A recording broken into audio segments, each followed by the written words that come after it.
All right, y'all, welcome back and happy Tuesday. In yesterday's live stream, we talked a little bit about where Tennessee's at heading into this bye week and, some things that we need to work on, but also some positive things hopefully coming out of this bye week. I think Tennessee is in a good spot, right? And today we're going to dive a little bit deeper into it. We'll take a look at some stats with PFF. It's like next level stats, so it's a lot of quality information. We'll be breaking down pretty much the entire team outside of special teams. We won't take a look at that, but there's a lot of things we'll be covering today. We'll have the chapters down at the bottom so y'all can skip past to whatever spot that you're the most interested in. But as always, man, if y'all like what we're doing here, because we put all the work in so that y'all don't have to, and hopefully y'all can trust us to bring you good quality information on Tennessee, please do make sure to like and subscribe to the channel and make sure that you are subscribed. Helps us out in a very, very major way. But with all that being said, let's go on ahead and dive into it. And I always like to start off with the offensive line, just because I think that that's really where things kind of like start off at. Understand something, man. Football right now, the offense, like you have to have a good offense. I know the defense wins championships. Our defense is doing, I think, better than some people might think. Of course, we're going to be taking a look at those numbers too. But it's not super horrible. I think that the issues that we've had is very fixable. But everything really has to start with the offense, I think, and it's got to always start up front. So we're going to be just kicking it off with the offensive line. Most of this is going to be like pass pro stuff, and you can see where everyone's ranked at. Things right now are organized based off of the snaps. So that's all that is. You can see the left tackle here, left guard, center, right guard, and then right tackle. But let me scroll on over and let's get to the stuff. I take the grades with a grain of salt, but y'all can see that PFF says that we're doing a good job from that standpoint. Now, let's kick it off with the sacks, because I think that that's probably number one, and then that's going from most to least. But I like to do it from least to most. Tennessee's tied for first place. The offensive line has only given up one sack over the course of the year. We've played up against three Power 4 teams, right? We played up against two SEC teams, and we're doing a good job from that standpoint. Now, the running backs have to do a little bit of a better job in just like pass protection, things like that. But the offensive line is doing a tremendous job. Obviously, David Sanders is probably going to be the starting right tackle for the rest of the year. I think that makes us even better. I've talked about this so many times, that the left guard and our center, that's where most of the pressures and things like that came from. But everywhere else, it is super, super solid. And I love the idea, and not to take a shot at anybody, because I think they're all playing relatively well. But, dog, once you throw David Sanders out there at right tackle, and then you move Jesse Perry inside to right guard, I mean, my goodness, it's going to get even better, not just with the pass blocking, but also I think with the run blocking. We have really good athletes. It's a bunch of guys that are, NFL players. I think that all five of the guys that we're going to have moving forward, I mean, that are starting for us, those are all NFL players. It's a very quality offensive line. So let's talk about some other things. We'll go ahead and reorganize things based off of the hits, okay? I like to do least to most. And actually, you know what? I didn't scroll through and show you the very bottom with the sacks. Y'all probably want to see that. So let me go on ahead and reorganize this and show you who's doing the worst as far as sacks go. So Auburn, I think they gave up like 10 sacks or something versus Oklahoma. So Oklahoma's pass rushing stats look great, but most of that came in just one game. I took a look at them to see how everything kind of breaks down, so on and so forth. But we'll talk about that later on. All right, let's move on to the pressure rate, because this is also very big. We'll organize it least to most. Tennessee's doing the best job with their offensive line as far as limiting the pressure rate, or just the pressure period that offenses get on our quarterback. I also think that Joey Aguilar is doing a great job with his pocket presence and not taking sacks. I mean, he's looking really good. Everything's just working very well. Like I said, it's only going to get better. So outside of that, I think that this right here, this is pass block efficiency. So we'll take a look at this. I guess this just kind of like puts everything in there as far as like the sacks, the pressures, and all that you're giving up. And then there's some sort of a, there's some sort of like a math thing that they do to see how's it look versus all the snaps, whatever. But Arkansas, y'all can see that they're up at the top. So they're actually over Tennessee in this category. This is one of those things. I mean, I kind of take that with a grain of salt too. Arkansas has played up against some good competition. I've already started to watch their offense. I'm going to tell y'all, man, their offensive line is good. I don't know what's going to happen moving forward. It's because obviously once your coach gets fired, I mean, it could be a positive thing or it could be a negative thing. But our job on this channel is just to bring y'all, how does a team look at their best? Because I do think that we're going to end up getting Arkansas's best at home. But their offensive line is very good. I can also tell y'all this. We're going to put out a video a little bit later on today for the members on Patreon and members on YouTube. You can join us on YouTube by clicking on the join button just below this video. You can join us on Patreon at patreon.com/Bluechip Breakdown, and you'll get access to the videos that we've put out and the ones that we'll be putting out moving forward. But Yeah, there's a play. There's a couple of things that Arkansas does. I think that our offense, we talked about this last year too, right? Bobby P, he's like offensive genius, does a good job with his scheme. And even like Notre Dame, whenever they're playing up against Arkansas, they typically play a lot of man. They didn't play nearly as much man versus Arkansas as what they would typically. So I think that that says a lot about their offensive scheme. They have a quarterback 6'6", 230 plus pounds, who can run, and like their option game. That there's a lot of things. That's not some gimme game. Understand that. I know that Notre Dame beat the brakes off of them, but man, their offense looks good. So wanted to point those things out. All right, so let's move on. And now we're going to take a look at the quarterbacks, right? So these are all the passing numbers, and it's just quarterbacks with 50 or more dropbacks. So it'll take out some of the like backups, things like that. But right now things are organized based off of the completion percentage, and y'all can see that. I mean, Tennessee's a little bit far down on this list. So Joey Aguilar, he's down at number 13. So only hitting on about 62% of his passes, but obviously we're doing a pretty good job with the passing and all of that. So now let's organize it based off of the passing yards. Now you see the Joey Aguilar is up top. What I think is very positive with this, y'all, is that we have so much more room for us to grow. I think that we could maybe get, we could probably hit on I would say at least 65% of our passes. If we can get to that for like the rest of the year, dog, we're going to be in an incredible spot with our passing offense. It's obviously taken several steps forward. I think that most of that really is from our scheme, but I think that Joey Aguilar really like the scheme fits his skill set well. It's a lot of things that he's done previously. He's an older player. He's doing a good job. He has like that middle eight period where it does feel like he starts to get a little bit off. If we could get that figured out, then our we go up from 62% to probably 65, maybe even like close to 70%. But our numbers, as far as like the yards, all that will be going up. So now let's take a look at the passing touchdowns. Let's see where Tennessee ranks at. Number one here, right? So we have 13 passing touchdowns, actually tied with Pavia. Vanderbilt's doing some good things. I know that some people don't want to give them credit just because it's Vandy, but man, they got a good team. It's going to be interesting to see how they play versus Texas. I think that game is at Texas this year. I think that they're going to give them a pretty solid game. So Vanderbilt's not a slouch, and that's probably positive for us because we have to play them at the end of the year. That could be a good thing to maybe, if we need it, to kind of like help with our strength of schedule, so on and so forth. That game's at home. I feel great about Tennessee's chances. And of course, Vanderbilt's like, like that's like little bro. You know what I'm saying? Like we're going to always beat them if we really, really need to. Okay, so let's talk about the interceptions. Where's Tennessee at from that standpoint? And I'm going to reorganize this from least to most, and we'll see where Tennessee's at. We're down pretty low. So we're all the way down at actually number 16. This is the thing, though, y'all, is that with the interceptions, it's been at least probably two or three of those wasn't really Joey Aguilar's fault, which, I mean, if you're not watching Tennessee, then you don't think that way, right? Just because you think about Joey Aguilar previously, he threw a whole lot of interceptions, and we talked about it also preseason that, hey, man, if he throws, more interceptions than what we're used to, which we're already seeing that, but he is doing a good job as far as still throwing touchdown passes, he's putting up the numbers, doesn't matter too much. Like the interceptions, they haven't been in critical moments. Would love to get it cleaned up. Guys have to catch the freaking football, so that's part of it. We can also take a look at the sacks, right? I want for y'all to see how that looks. We'll reorganize it from least to most. So right now, Joey Aguilar, he's tied for third place. So he's been sacked 3 times over the course of the year. So that's obviously doing a pretty good job there. Scrambles, I'll show you how that looks. All right, and maybe we could do this based off of the most to the least. So we're not scrambling too much, which is fine. I don't think that we need to do that. Some people might feel like, hey, that's something that you really want to do. But nah, man, just standing there and throw the freaking football. So now this is the average time to throw is what I'm organizing it based off of now. And I'm going to go from least to most.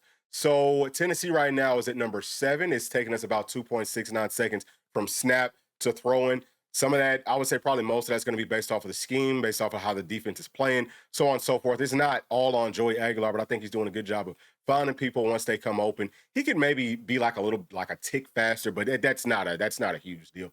All right, so the other thing that I want to talk about is drops, okay? Because I think that Tennessee's very high up on these drops. So yeah, you can see that we would probably end up being dead last. So I'm going to reorganize this from the least drops to the most. Y'all can see who's doing well there. And Tennessee, yes, like we are at the very, very bottom. We have a ton of drops. We'll take a look at the pass catches, but we got to get that cleaned up too, obviously, man. Like people got to catch the freaking football.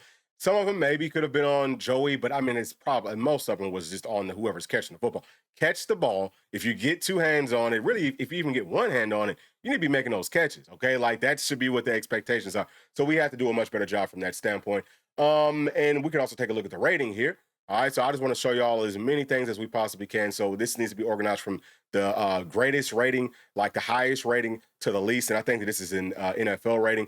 But Joey Aguilar, he's sitting at number 5 with a 104.7. A couple of quarterbacks, there's a few quarterbacks that are doing better than Joey, just in that category. But from top to bottom, I think that Joey Aguilar is playing better, or at least just as well as any other quarterback in the SEC. So you have to love that. The quarterback play has definitely taken several steps forward. The passing offense has taken several steps forward as well. Now we're going to take a look at the pass catching stats, right? And we have individual players here, because I know that some of y'all might want to see, hey, where do our individual players like Chris Brazzell, Braylon Staley, Mike Matthews, where do they measure up? So everything right now is organized based off of the targets. So you can see that we have 2 guys in the top 5 as far as targets go. We'll scroll it down. And then we have Mike Matthews. He's down here at number 14 with the targets. It's all inside of this column. Okay, so now let's take a look at the actual catches from players. Who has the most? And Chris Brazzell, he's right here at number 2. All right, and then we have Braylon Staley. So we have 2 players in the top 5 as far as catches go. Love that. And then we have Mike Matthews. So we have 3 players, 3 of our wide receivers are in the top 15. Okay, so now let's move on to the yards. Okay, I want to show y'all as many things as I possibly can. So looking at the yards, Chris Brazzell is leading the SEC in receiving yards with 598. He has I think maybe double what he had all of last year. Again, it goes back to the scheme. Maybe some of it is getting more used to the system, but I really think it's mostly based off of the scheme. The wide receivers, everybody, they're running a more full route tree, and it's a lot easier to get open whenever you're not just running basically like 2 routes, which is just you're running a vertical go and then you're running a hitch. Very tough to be able to operate like that. But so now we can do a plethora of different things. So he's taken several steps forward. And then we have Mike Matthews. He's up here too. So we have 2 wide receivers in the top 5. We have all 3 of our starters are in the top 10. So loving that for sure. I'm going to scroll through some more and show you, because I'm sure some of y'all might want to take a look at where some of the other players kind of measure up at. So Miles Kitselman, he's in the top 50. All right, so that's all we're going to look at is just the top 50. Now let's take a look at the touchdowns. This is a spot I think that Chris Brazzell might be leading the whole country in touchdowns, but he has 7. So he's definitely leading the SEC. That's huge for him. I think he's working himself into a first-round draft pick. We got to scroll on down. So Braylon Staley and Mike Matthews, they're both tied at 14 with only 2. We got to get them inside the end zone even more. And, I mean, look, part of it is, hey, catch the football. They would probably have more for sure. I think that Mike Matthews, he might have at least 2 more if he was catching the ball better. But, yeah, I mean, I think we're doing a pretty good job from that standpoint. Now, let's take a look at these drops. Okay, and then drops will probably be the last thing that we look at. You can see that these guys are up at the top. This is a negative thing, but I wanted to show you the players with the most drops so that y'all can see just how bad Tennessee's doing from that standpoint. We've got, 4 players in the top 5 in drops. Got to get that cleaned up, and it's coming from different spots. Obviously, we got running backs up here, tight ends up here. Got to get that cleaned up. Okay, there's just not. We got another running back right here. So we have 5 players in the top 10 in drops in the SEC. Not good. And then you can see where everyone else is at. But I think that Chris Brazzell, he's doing a much better job as far as not dropping the football. Last year, he led the team in drops. So, yes, we are taking some steps forward, but we got to take even more steps forward. This is another place that we're just talking about in Tennessee's passing game that's already looked really good. Offensive line looks great.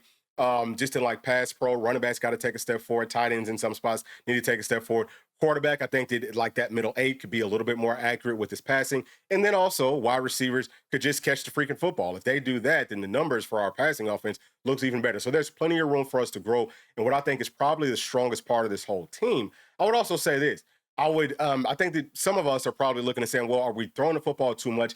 I don't think so necessarily. If you're finding ways to win, then yeah, I mean, if you got to throw the football every single play, if that's what helps you win, or run the football on every single play, whatever it takes to win is just what you do. But we would like to maybe find a little bit more. I mean, I think that we're pretty balanced over the course of the year, but the running game does have to take a step forward, and we're going to be looking at that next. So we're going to be looking at the rushing stats with the entire team, not with individual players, just because I think that means more. I mean, we can always go back at some point and look at the individual players and all that. We might do it at some point this week, but for now, I just want to focus on what the team is actually doing. So this is just based off of how many carries has each team had. So Tennessee's sitting at number 4 with the carries with 193. Okay, so let's take a look at the yards. That's the next thing that I would like to focus on. And Tennessee's sitting at number 6 right here in this category with just over 1,000. What really tells you how well you're running the football is the yards per carry. We're at number 6 here as well. So 5.3 yards per carry. And I believe that with PFF, this is showing the net. So it's not taking away like lost yardage from sacks and things like that. So I'm going to scroll it down and show you how all that looks, right? So that y'all can see who's doing the worst job as far as the yards per carry. But yeah, Tennessee could definitely take a big step forward. We're typically, I mean, like we always average over 5 yards per carry. I know that people are like, well, why is the running game maybe taking a step back from this standpoint? It's really because we're not doing as much of the wide splits. With the tighter splits, you don't get as light of a box, but there's still some things that you can do to find success running the football. We talked about the wide receivers helping out blocking the safeties. It's because they're already, close enough where they can go and get those guys. That's part of it. I also think that like another part of it is just like with the offensive line, we miss some things as far as especially outside zone. So Tennessee's doing a great job with our counters and with our power running. That looks really good. We're still running a ton of inside zone, but a lot more outside zone than we did last year. I want to see us implement more stretch plays because I think that would help us out to get the defense kind of, guessing. Also more pre-snap movement, maybe like some jet sweeps, some things that really hit the edge, and just having really, and maybe even within our option game. I don't really need for Joey Aguilar to be running the football more, but just like more of a threat there. I think that that's always positive. You want to try to keep the defense guessing. I think that we could take some steps forward with more of like the scheme and how we're blocking things and like when we're calling running plays, like after an incompletion or after like a big passing play, we typically go straight to the inside zone. We got to break some of those tendencies. I think that that'll help us out. So that's something that the staff can do. Should be, I'm not going to say it's an easy fix, but it is fixable. And then also just as far as their running backs, maybe making people miss a little bit more on the second level. I think that at this point, it probably should be more of Bishop and Star Thomas. Hate to say it, but maybe like a little bit less of Peyton Lewis. He's a good back, and maybe we could keep it the way that it's going, just because sometimes he's a good change of pace. And I'm talking about Peyton Lewis, but we have to find a way to get this up to I would say closer to about 6-ish yards per carry. That I think that would be perfect for us. It's definitely not horrible, but our running game can definitely take steps forward. So that's all of that. Now let's take a look. And we already know about we can actually take a look at the fumbles. How are we doing with the fumbles? Organize it from the least to the most. So Alabama, they're doing a really good job of not turning the football over. We got to watch that, okay? Like they're taking good care of the football with the passing game, with interceptions and with fumbles. So Tennessee's all the way down here at number 12 with fumbles. Got to do a better job. We have 3 over the course of the year, and this is just with the running game. All right, so what else do we have? So this is missed tackles for us. We can take a look at this, right? So Tennessee is up at number 5. Okay, so that looks pretty good. And so the yards before contact average. Tennessee on this one, we're at number 8. So we're averaging about 2 yards before contact. That goes back to the scheme. That's all scheme. Like you got to be able to scheme things up where we're getting everybody blocked. A lot of it comes from the backside, like backside players making tackles. We have the front side blocked pretty well, but we got to figure out that backside. The option game can freeze that backside end. If the quarterback shows, hey, I'm running here, it makes that end, like the end has to honor it. So it slows them down from being able to make those tackles. That's something small that I think that we can implement pretty easily. All right, so this is yards after contact. Yeah, so yards after contact on average, we are at 3.4 yards per carry, number 7 in the SEC. And we could take a look at the scramble. Some of y'all might want to see that, right? Just to see where Tennessee, we already looked at it. But so Tennessee is pretty low on the scrambles list. All right, so that's how the rushing numbers look. Like I said, pretty good. I think that we could definitely take some steps forward, though. Now let's take a look at the pass rushing stats. And this is just going to be organized based off of who's had the most pass rushing snaps. It's also just on a per team basis. We're not going to be looking at individual players with this one. Like I said, maybe in a future video, we could take a look at the individual players and see what they're doing. But Tennessee has had the most pass rushing snaps out of any team in the SEC. As far as the sacks, we already know that we're up at the top with 20. Y'all can see who else is kind of in that realm. We talked about Oklahoma. Most of their sacks came in one game. Now we could take a look at the hits. If y'all want to see that, Tennessee's on top there. I'll scroll through real quick. All right, boom. Then we can take a look at the hurries. Okay, Tennessee's a little bit lower on the hurries. We're at number 9. Arkansas is up pretty high on the hurries, so that's pretty interesting. You can see who else is there. This is beaten by a defender. I don't even know what that necessarily means, but we will move on. Let's see. What else do we want to take a look at? How about pressure rate? This one's always big. Where's Tennessee at with the pressure rate? You can see that Oklahoma, they're up there very high. Most of their big pressures came from 6-man plus pressures where they're bringing obviously 6 or more players. They do that especially on third downs. We got to watch out for that once we play them. But Tennessee's all the way down at number 11 Our pressure rate is at 33.1. Now, this is huge for me because we talked about this over the offseason. Tennessee's pressure rate, I think it might have been, it was definitely top three in the SEC, if not like number one. It was probably like top five in the whole country, but our sacks was super low. Now we're closing a lot better. That is a very positive sign because the pressure rate can go up. Like we can generate more pressure with different blitz packages once people start to figure out more of what to do. A lot of young players have been playing for us on all three levels of our defense. So on the defensive line and with our linebackers and with our secondary, as they get more comfortable, we can dial up better blitz packages and things like that. But also we're getting back David Hobbs. I think that really helps Tennessee's pass rush out. As long as we can just keep on closing at a high rate, we will be sacking the quarterback at a high rate. So good job, I think, with us just closing. And then we can take a look at this win percentage. This is just how often are we winning from a pass rushing standpoint. And we're at number 3. So our win rate is at 46.4%. We'll scroll down, let y'all see where everyone else is at. So that's about how the pass rushing looks. I think that our pass rush at this point, I mean, you have to say it's probably the best for sure in the SEC. Might be the best in the whole country. But can it take steps forward? Will it take steps forward? I think so, 100%. Now, also think about this. Last game, Marion Dye didn't even play. He's been doing a great job of generating pressure, and he had started to get sacks. I hope that he can come back quickly, but we're very deep up front. I think that our linebackers can maybe do a little bit of a better job blitzing because that's part of this. It's not just the front four. It's also linebackers and safeties blitzing. I would love to see us implement more cornerback blitzes. That would help. We don't run enough of that. We need to start doing more of that. Safety blitzes, that's cool, but man, let the cornerbacks blitz sometimes too, just to kind of throw teams off. But I also think that Jordan Burns, he's probably the best blitzing linebacker on this team. He could end up getting more reps moving forward, even if it's just, hey, we want to bring you in for coverage and for blitzing. If you want to bring him in those types of situations, let's do more of that. He has great speed. He can make people miss, and he just has a knack for it. So I'm looking forward to where the team's going to be at coming out of this bye week.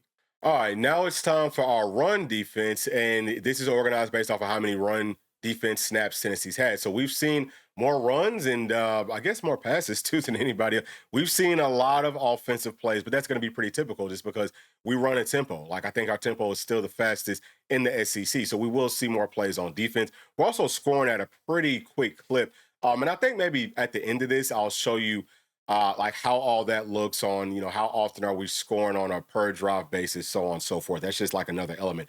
But let's talk about this first and foremost. So the tackles, that really, to me, doesn't really mean too much of anything.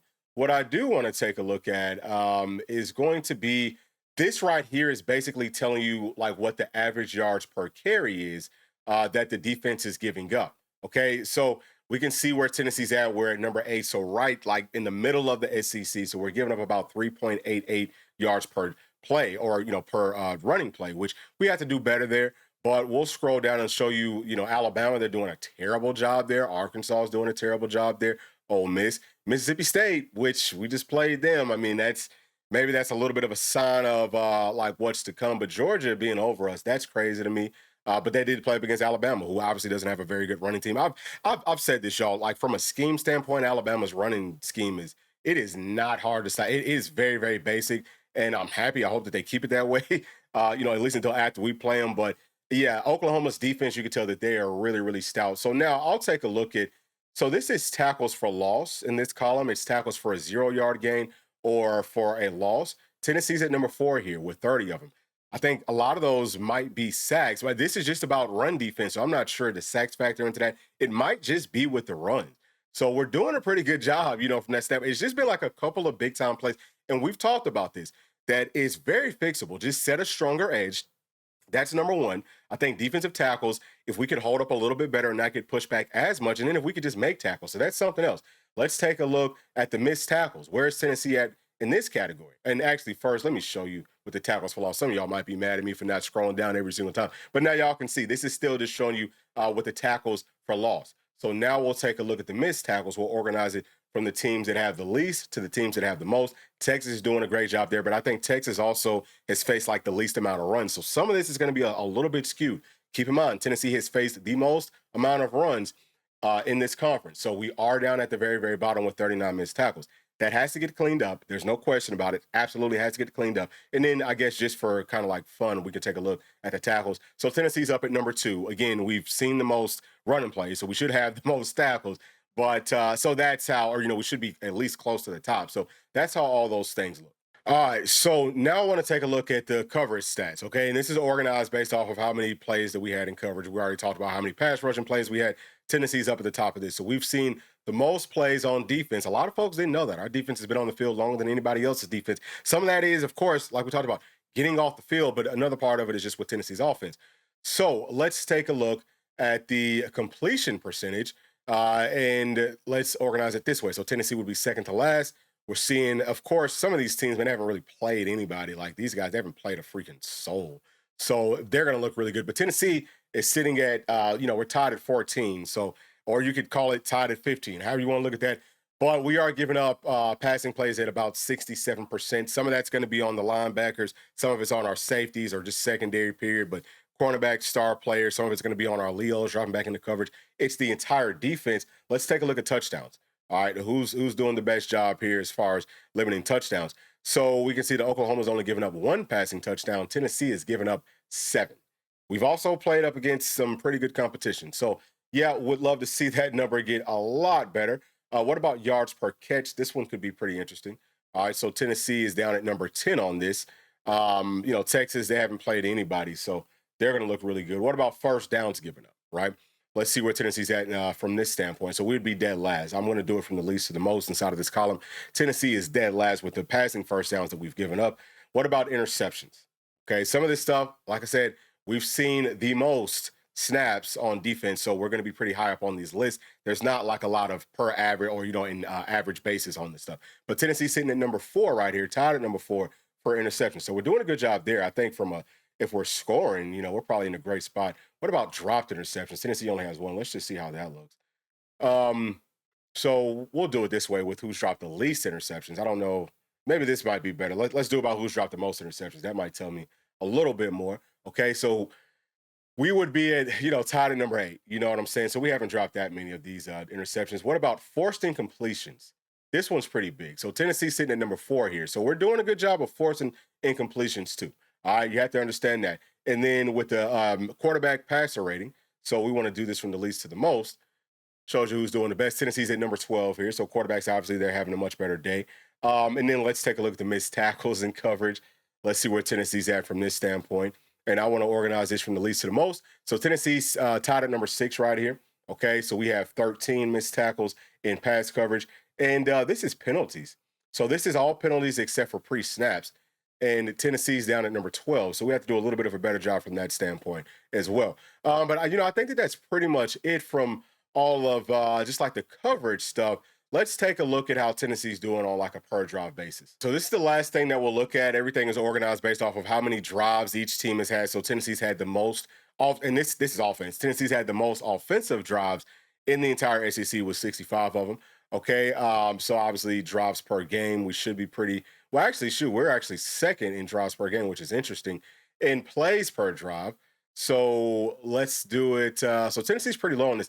Now, this could go either way because you could be scoring more on those drives, but you could also be going 3 and out on those drives. So we'll just kind of scroll through and show you where the teams are at. Now, the scoring percentage on drives, this one's pretty big. Tennessee sitting at number 5. So we're scoring on about 57% of our offensive drives, and we're getting touchdowns at about 44.6%. So we're number 4 right here. We'll scroll this down and show you how that looks. Now, as far as getting field goals per drive, we are at number 6 at about 12.3%. You don't want to be too high up on that list, but you do want to be able to make them.